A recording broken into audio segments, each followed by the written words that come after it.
aluza konyua spirit ndarinyua Property music. iwe ashes ayatitirio naimwariwe muno darire kusiya vakaipa msora vatsvene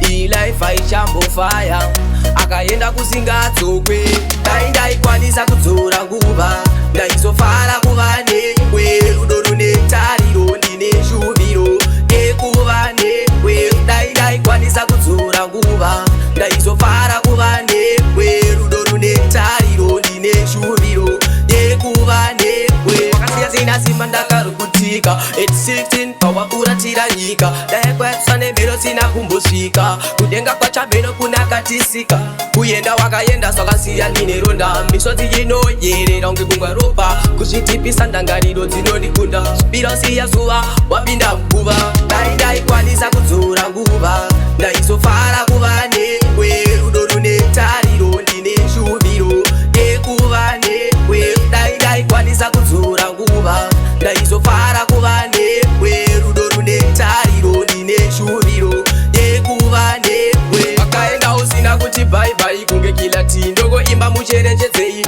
daupenyu waitengwa ndaitadza nei kuita dhiri naechex nekudzose bebi